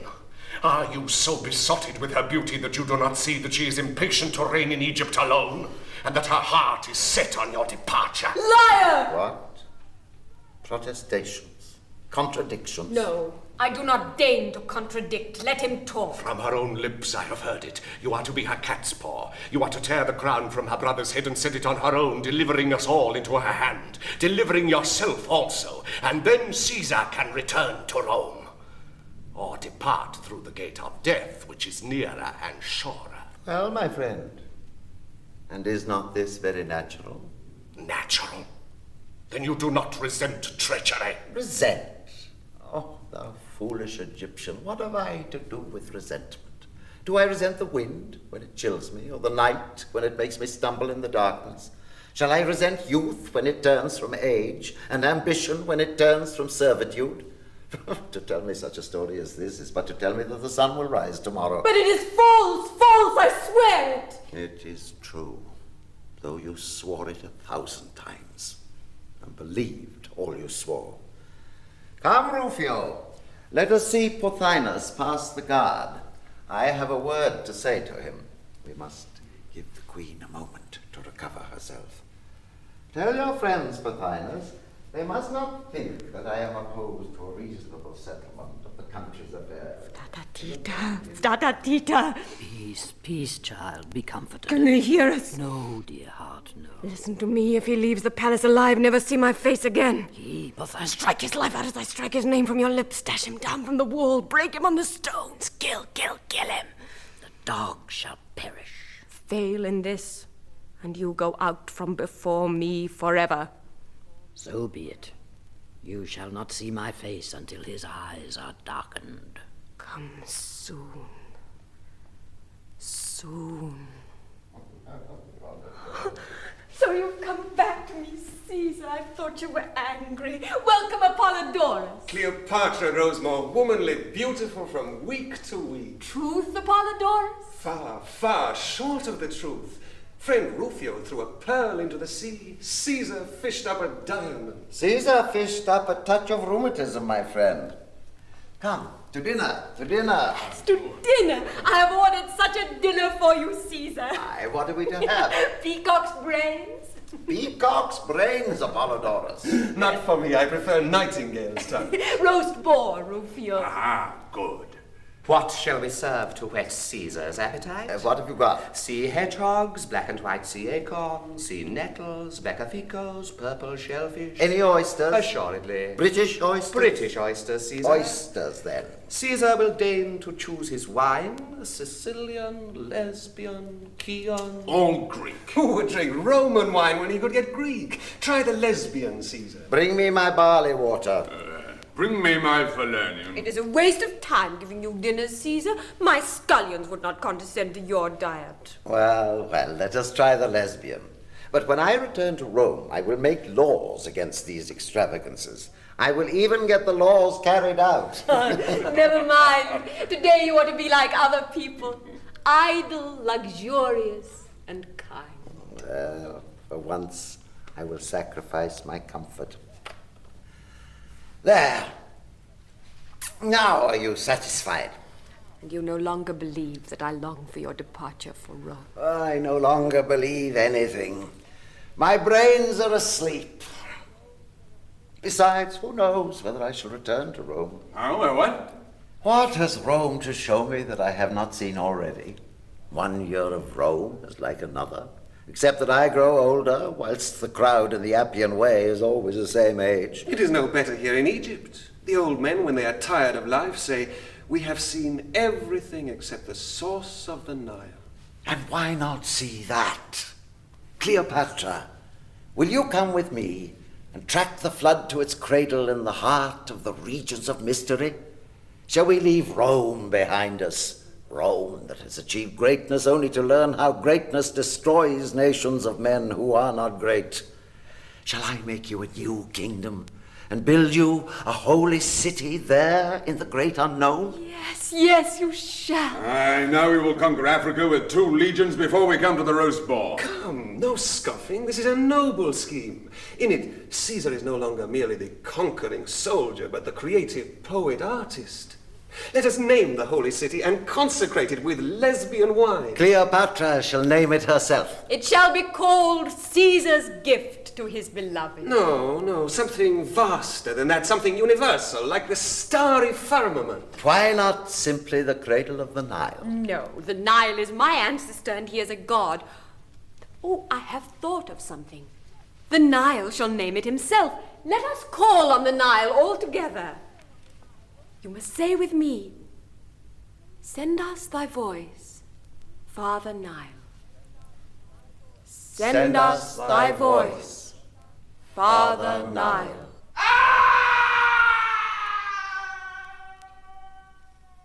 What was that? Nothing, they're beating some slave. Nothing? A man with a knife in him, I'll swear. A murder. Silence. Did you hear that? Another cry? Oh, a third. Something fell on the beach, I think. Something with bones in it, eh? Shh, hush, Rufio. Will you leave me, Caesar? Apollodorus, are you going? Faith, dearest queen, my appetite is gone. Go down to the courtyard, Apollodorus. Find out what has happened. Your soldiers have killed somebody, perhaps. What does it matter? Rufio, this must be seen to. Caesar? The queen looks again on the face of her servant. There's some mischief between those two. Cleopatra, what has happened? Nothing. Dearest Caesar, nothing. I am innocent. Oh, dear Caesar, are you angry with me? Why do you look at me so? I've been here with you all the time. How can I know what has happened? That is true. Of course it is true. You know it is true, Rufio. I shall know presently. Now, mistress, I shall want you. My place is with the Queen. She has done no harm, Rufio. Let her stay. Very well, then my place is here too. Rufio, there is a time for obedience. And there's a time for obstinacy. Cleopatra, send her away. Yes, I will. I will do whatever you ask me, Caesar, always, because I love you. Fatata Tita, go away. The Queen's word is my will. I shall be at hand for the Queen's call. Remember, Caesar, your bodyguard also is within call. Why do you allow Rufio to treat you so? You should teach him his place. Teach him to be my enemy, to hide his thoughts from me, as you are now hiding yours. Why do you say that, Caesar? Indeed, I'm not hiding anything. You're wrong to treat me like this. I'm only a child, and you turn into stone because you think someone has been killed. I cannot bear it. But there, I know you hate tears. You shall not be troubled with them. Oh, I know you are not angry, but only sad. I'm so silly. I cannot help being hurt when you speak coldly. Of course, you're quite right. It's dreadful to think of anyone being killed or even hurt, and I hope that nothing really serious has happened. What has frightened you into this? What have you done? Aha, that sounds like the answer. I've not betrayed you, Caesar. I swear it. I know that. I have not trusted you. Again, Pompey's murderer. The town has gone mad, I think. They're tearing the palace down and driving us into the sea straight away. We laid hold of this renegade in clearing them out of the courtyard. Release him. What has offended the citizens, Lucius Septimius? What did you expect, Caesar? Pothinus was a favorite of theirs. What has happened to Pothinus? I set him free, here, not half an hour ago. Did they not pass him out? I threw the gallery out 60 feet above ground, with 3 inches of steel in his ribs. He is as dead as Pompey. We are quits now as to killing, you and I. Assassinated. Our prisoner, our guest, Rufio. Whoever did it was a wise man and a friend of yours. But none of us had a hand in it, so it's no use to frown at me. He was slain by order of the Queen of Egypt. I am not Julius Caesar, the dreamer who allows every slave to insult him. Rufio has said I did well. Now the others shall judge me too. This Pothinus sought to make me conspire with him to betray Caesar to Achilles and Ptolemy. I refused, and he cursed me and came privily to Caesar to accuse me of his own treachery. I caught him in the act, and he insulted me. Me, the queen, to my face. Caesar would not avenge me. He spoke him fair and set him free. Was I right to avenge myself? Speak, Lucius. I do not gainsay it, but you get little thanks from Caesar for it. Speak, Apollodorus. Was I wrong? I have only one word of blame, most beautiful. You should have called upon me, your knight. And in fair duel, I should have slain this slander. I will be judged by your very slave, Caesar. Britannicus, speak. Was I wrong? Where treachery, falsehood, and disloyalty left unpunished, society must become like an arena full of wild beasts tearing one another to pieces. Caesar is in the wrong. And so, the verdict is against me, it seems. Listen to me, Caesar. If one man in all Alexandria can be found to say that I did wrong, I swear to have myself crucified on the door of the palace by my own slaves. If one man in all the world can be found, now or forever, to know that you did wrong, that man will have either to conquer the world, as I have, or be crucified by it. Do you hear? These knockers at your gate are also believers in vengeance and in stabbing. You have slain their leader. It is right that they shall slay you. If you doubt it, ask your 4 counselors here, and then in the name of that right, shall I not slay them for murdering their queen, and be slain in my turn by their countrymen as the invader of their fatherland? Can Rome do less than slay these slayers too? to show the world how Rome avenges her sons and her honor. And so, to the end of history, murder shall breed murder, always in the name of right and honor and peace, until the gods are tired of blood. Create a race that can understand. Hearken, you who must not be insulted. Go near enough to catch their words, you will find them bitterer than the tongue of Pothinus. Let the Queen of Egypt now give her orders for vengeance, and take her measures for defense, for she has renounced Caesar. You will not desert me, Caesar! You will defend the palace! You have taken the powers of life and death upon you. I am only a dreamer. But they will kill me! And why not? In pity! Pity? What? Has it come to this so suddenly that nothing can save you now but pity? Did it save Pothinus? Caesar, enough of preaching. The enemy is at the gate. Aye. And what has held him baffled at the gate all these months? Was it my folly as you deem it, or your wisdom? In this Egyptian Red Sea of blood, whose hand has held all your heads above the waves? And yet, when Caesar says to such an one, friend, go free, you, clinging for your little life to my sword, dare steal out and stab him in the back? And you, soldiers and gentlemen and honest servants, as you forget that you are, applaud this assassination and say, Caesar is in the wrong. By the gods, I am tempted to open my hand and let you all sink into the flood. But Caesar, if you do, you will perish yourself. Now, by great Jove, you filthy little Egyptian rat. That's the very word, to make him walk out alone into the city and leave us here to be cut to pieces. Will you desert us because we're a parcel of fools? I mean no harm by killing. I do it as a dog kills a cat by instinct. We're all dogs at your heels, but we've served you faithfully. Alas, Rufio, my son, my son. As dogs, we are like to perish now in the streets. Does Caesar despair? He who has never hoped can never despair. Caesar, in good or bad fortune, looks his fate in the face. Look it in the face, then, and it will smile as it always has on Caesar. Do you presume to encourage me? I offer you my services. I will change sides if you will have me. What? At this point? At this point. Do you suppose Caesar is mad to trust you? I do not ask him to trust me until he is victorious. I ask for my life and for a command in Caesar's army. And since Caesar is a fair dealer, I will pay in advance. Pay? How? With a piece of good news for you. What news? What news? What news did you say, my son Rufio?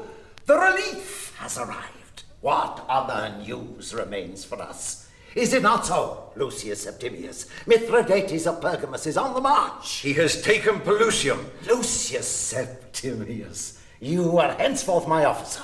Rufio, the Egyptians must have sent every soldier from the city to prevent Mithridates crossing the Nile. There's nothing in the streets now but mob. It is so. Mithridates is marching by the great road to Memphis to cross above the Delta. Achilles will fight him there. Achilles shall fight Caesar there. Away, Britannicus, see to my horse and armor. I will, Caesar. Away, Lucius, give the word. Caesar. Apollodorus, lend me your sword and your right arm for this campaign. I and my heart and life to boot. This is something like business. Is it not, my only son? Caesar, Eh? have you forgotten? I am busy now, my child, busy. When I return, your affairs shall be settled. Farewell, and be good and patient. That game is played and lost, Cleopatra. The woman always gets the worst of it. Go, follow your master. A word first. Tell your executioner that if Pothinus had been properly killed in the throat, he would not have called out. Your man bungled his work. How do you know it was a man? Well, it wasn't you. You were with us when it happened. But that was she, with her own hand. Whoever it was, let my enemies beware of her. Look to it, Rufio. You who dare make the Queen of Egypt a fool before Caesar. I will look to it, Cleopatra. Hail, Caesar!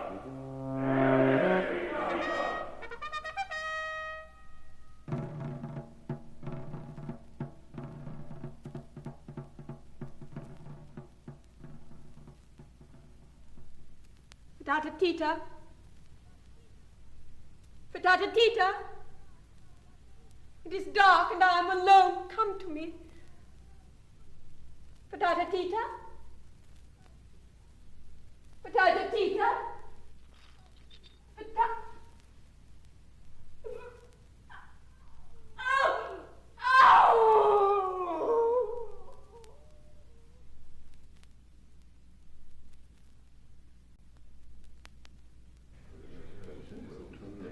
Hello? May I pass? Pass the Polydorus to Sicilian there.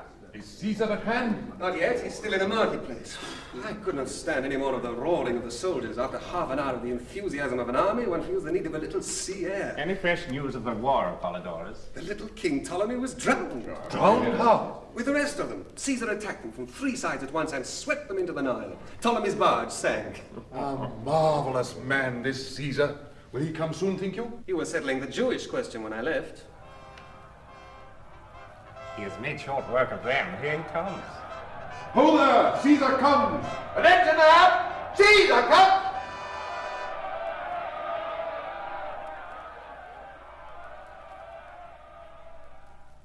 I see my ship awaits me. The hour of Caesar's farewell to Egypt has arrived. And now, Rufio, what remains to be done before I go? You have not yet appointed a Roman governor for this province. What say you to Mithridates of Pergamos, my reliever and rescuer, the great son of Eupator? Why, that you'll want him elsewhere. Do you forget that you have some 3 or 4 armies to conquer on your way home? Indeed. Well, what say you to yourself? I a governor? What are you dreaming of? Do you not know that I'm only the son of a freedman? Has not Caesar called you his son? Peace a while there, and hear me. Hear Caesar! Hear Caesar! Hear Caesar! Hear the service, quality, rank, and name of the Roman governor. By service, Caesar's shield. By quality, Caesar's friend. By rank, a Roman soldier. By name, Rufio. I am Caesar's shield. But of what use shall I be when I am no longer on Caesar's arm? Well, no matter. Where is that British islander of mine? Here, Caesar. Who bade you, pray, thrust yourself into the battle of the Delta, uttering the barbarous cries of your native land, and affirming yourself a match for any 4 of the Egyptians to whom you applied unseemly epithets? Caesar, I ask you to excuse the language that escaped me in the heat of the moment. And how did you, who cannot swim, cross the canal with us when we stormed the camp? Caesar, I clung to the tail of your horse. These are not the deeds of a slave, Britannicus, but of a free man. Caesar, I was born free. But they call you Caesar's slave. Only as Caesar's slave have I found real freedom. Well said. Ungrateful that I am, I was about to set you free. But now I will not part from you for 1,000,000 talents. This Roman knows how to make men serve him. Aye. Men too humble to become dangerous rivals to him. Oh, subtle one, oh, cynic. Apollodorus, I leave the art of Egypt in your charge. Remember, Rome loves art and will encourage it ungrudgingly. I understand, Caesar. Rome will produce no art itself, but it will buy up and take away whatever the other nations produce. What? Rome produce no art? Is peace not an art? Is war not an art? Is government not an art? Is civilization not an art? All these we give you in exchange for a few ornaments. You will have the best of the bargain. And now, what else have I to do before I embark? There is something I cannot remember. What can it be? Well, it must remain undone. We must not waste this favorable wind. Farewell, Rufio. Caesar, I'm loath to let you go to Rome without your shield. There are too many daggers there. It matters not. I shall finish my life's work on my way back, and then I shall have lived long enough. Besides, I've always disliked the idea of dying. I'd rather be killed. Farewell. Farewell. Farewell, Apollodorus, and my friends, all of you. Aboard! Has Cleopatra no part in this leave-taking? I knew there was something. How could you let me forget her, Rufio? Had I gone without seeing you, I should never have forgiven myself. Is this morning for me? No. Ah, that was thoughtless of me. It's for your brother. No. For whom, then? Ask the Roman governor whom you have left us. Rufio? Yes, Rufio. He who is to rule here in Caesar's name, in Caesar's way, according to Caesar's boasted laws of life. He is to rule as he can, Cleopatra. He has taken the work upon him and will do it in his own way. Not in your way, then. What do you mean by my way? Without punishment, without revenge, without judgment. Aye, that is the right way, the great way, the only possible way in the end. Believe it, Rufio, if you can. I believe it, Caesar. You have convinced me of it long ago, but look you were sailing for Numidia today. Now tell me, if you meet a hungry lion there, you will not punish it for wanting to eat you. No. Nor revenge upon it the blood of those it has already eaten. No. Nor judge it for its guiltiness. No. What then will you do to save your life from it? Kill it, man, without malice, just as it would kill me. What does this parable of the lion mean? Why, Cleopatra had a tigress that killed men at her bidding. I thought she might bid it kill you someday. Well, had I not been Caesar's pupil, what pious things might I not have done to that tigress? I might have punished it. I might have revenged Pothinus on it. Pothinus? I might have judged it. But I put all these follies behind me, and without malice only cut its throat. And that is why Cleopatra comes to you in mourning. He has shed the blood of my servant Fatata Tita. On your head be it as upon his, Caesar, if you hold him free of it. On my head be it then, for it was well done. Rufio, had you set yourself in the seat of the judge, and with hateful ceremonies and appeals to the gods, handed that woman over to some hired executioner to be slain before the people in the name of justice, never again would I have touched your hand without a shudder. This was natural slaying. I feel no horror at it. No, not when a Roman slays an Egyptian. All the world will now see how unjust and corrupt Caesar is. Come, do not be angry with me. I'm sorry for that poor Totatita. You are laughing. Does that mean reconciliation? No, no, no. But it is so ridiculous to hear you call her Totatita. What? As much a child as ever, Cleopatra. Have I not made a woman of you after all? Oh, it is you who are a great baby. You make me seem silly because you will not behave seriously. But you have treated me badly, and I do not forgive you. Bid me farewell. I will not. I will send you a beautiful present from Rome. Beauty from Rome to Egypt, indeed. What can Rome give me that Egypt cannot give me? That is true, Caesar. If the present is to be really beautiful, I shall have to buy it for you in Alexandria. You are forgetting the treasures for which Rome is most famous, my friend. You cannot buy them in Alexandria. What are they, Caesar? Her sons. Come, Cleopatra. Forgive me and bid me farewell. And I will send you a man, Roman from head to heel and Roman of the noblest, not old and ripe for the knife, not lean in the arms and cold in the heart, not hiding a bald head under his conqueror's laurels, not stooped with the weight of the world on his shoulders, but brisk and fresh, strong and young, hoping in the morning, fighting in the day, and reveling in the evening. Will you take such an one in exchange for Caesar? His name. Shall it be Mark Antony? Oh! You're a bad hand at a bargain, mistress, if you will swap Caesar for Antony. So now you are satisfied? You will not forget. I will not forget. Farewell, I do not think we shall meet again. Farewell. Hail Caesar! And farewell! No tears, dearest queen. They stab your servant to the heart. He will return someday. Oh, I hope not. But I can't help crying all the same.